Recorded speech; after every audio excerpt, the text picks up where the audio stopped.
Hi, I'm Stephanie Rosenberg, here with Human Effect Lighthouse Media, and today we're talking with Dr. Alex Angborn, who is a Laughter Yoga Ambassador. He has been a Laughter Yoga Ambassador here in New York for the last 8 years.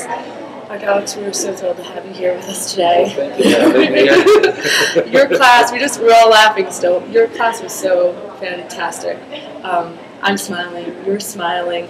Tell us, this Laughter Yoga, what exactly is Laughter Yoga for those people that aren't familiar with it? Laughter Yoga is a brainchild of Dr. Madan Kataria. He's a medical doctor who lives and works in Mumbai, India. Well, he actually travels a lot now with the Laughter Yoga.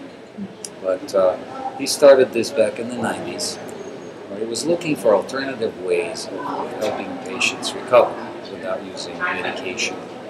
And he came across a book called Anatomy of an Illness by Norman Cousins, in which Norman Cousins described his process of recovery through laughter. So Dr. Kataria said, aha, well, maybe there's something to it. And he started his first laughter group. And, everybody thought he was a disruptor, of course. But to date, there are more than 10,000 laughter clubs worldwide. And this is a technique, just like any other exercise, and it uses regulated breathing, yogic breathing, to generate laughter. So how do these laughter clubs work? What do you do? Because, when I told some of my friends about laughter yoga, they're like, oh, so someone going to come in and do comedy? Is it like stand-up? How do these classes function?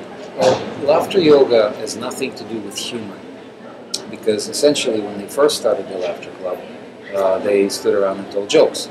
Well, within a few days, the good jokes ran out. And some of the jokes that came up were not appropriate for everybody, not appreciated by everybody, because humor is very much dependent on language, your upbringing, your belief system, any other baggage you may carry, whereas laughter is not. So these exercises were developed to generate laughter for basically no reason.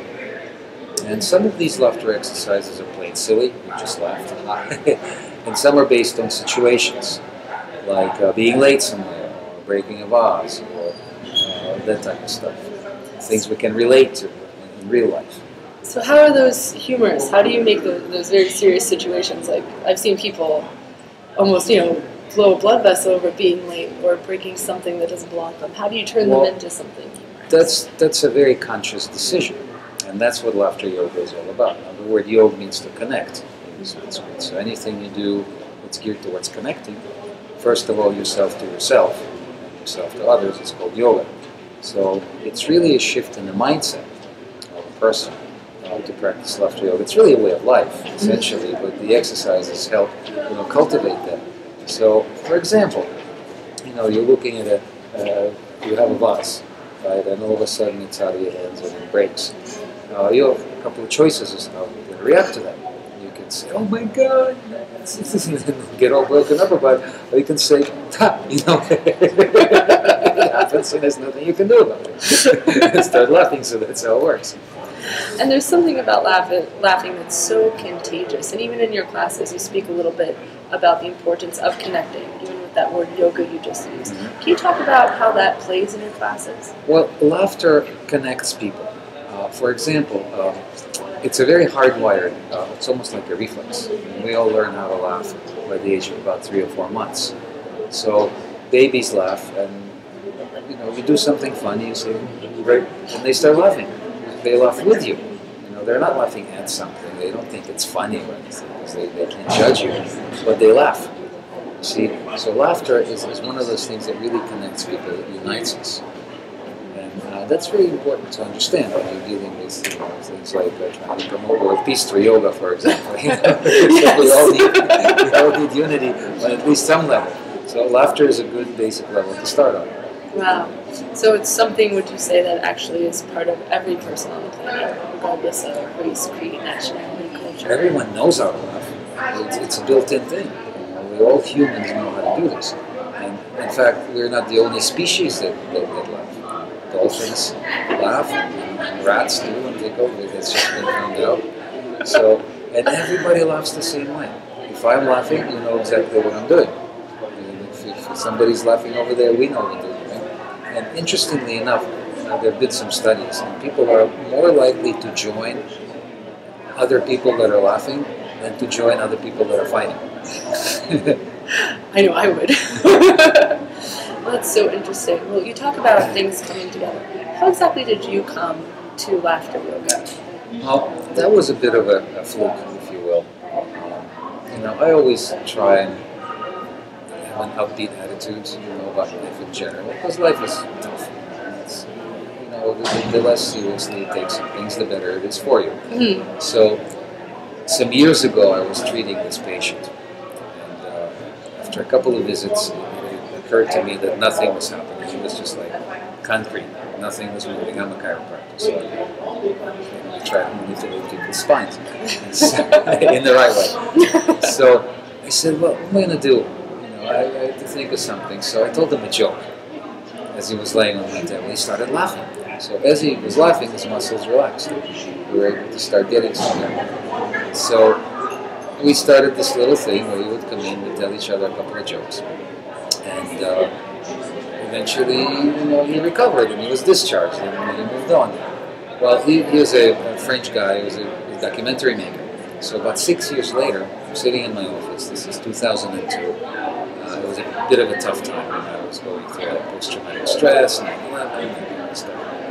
So the phone, my secretary says, oh, you have a phone call from Paris. Oh, really? So I picked it up. There's this guy, Pierre. Doctor, how are you?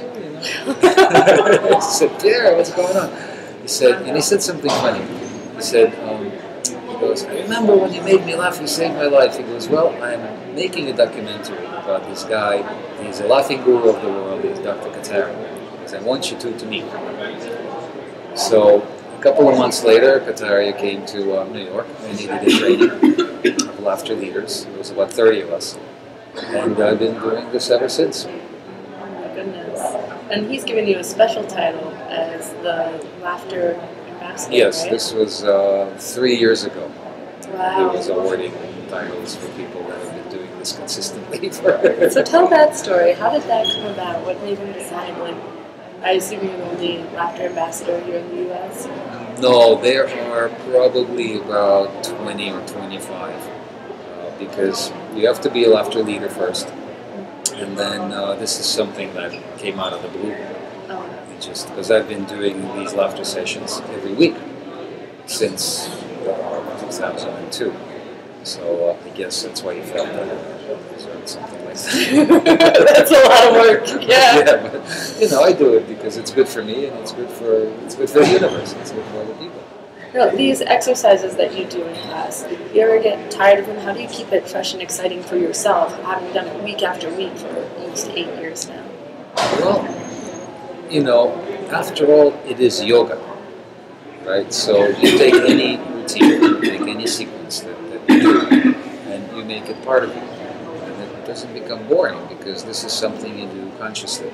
This is something you do because it does something for you. And what it does for me is it keeps me healthy. It keeps me strong, it keeps me healthy, it keeps me from getting depressed, it keeps me from just not doing well. It helps me reach out to others as well.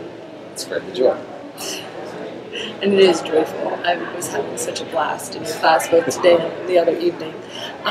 You talk about keeping you healthy. So how exactly does laughter help you physically as well as psychologically?